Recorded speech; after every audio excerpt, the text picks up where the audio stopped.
আসসালামু আলাইকুম, সবাইকে স্বাগতম। হিসাব বিজ্ঞান বিষয়ে সমাপনী মজুদ পণ্য রেওয়া মিলে বসে কি? সমাপনী মজুদ পণ্য সাধারণত রেওয়া মিলে বসে না যদি অঙ্কের মধ্যে যদি ক্রয় থাকে। কিন্তু একটা কথা আছে, অঙ্কের মধ্যে যদি ক্রয়ের পরিবর্তে সমন্বিত ক্রয় থাকে বা বিক্রিত পণ্যের ব্যয় থাকে, বিষয়টি আবারও বলছি, লক্ষ্য করি। অঙ্কের মধ্যে যদি বিক্রিত পণ্যের ব্যয় বা সমন্বিত ক্রয় থাকে, তাহলে কিন্তু সমাপনী মজুদ পণ্য রেওয়া মিলে ডেবিট দিকে বসে। সেক্ষেত্রে প্রারম্ভিক মজুদ পণ্য রেওয়া মিলে বসবে না। আমি আরেকবার রিপিট করছি, লক্ষ্য করি। সমাপনী মজুদ পণ্য সাধারণত রেওয়া মিলে বসে না যদি অঙ্কের মধ্যে ক্রয় থাকে, কিন্তু অঙ্কের মধ্যে যদি সমন্বিত ক্রয় থাকে, সেক্ষেত্রে আবার সমাপনী মজুদ পণ্য রেওয়া মিলে ডেবিট দিকে বসবে। প্রারম্ভিক মজুদ পণ্য রেওয়া মিলে ডেবিটে আর বসবে না।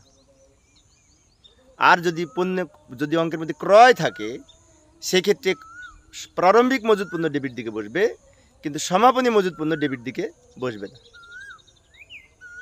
ধন্যবাদ সবাইকে।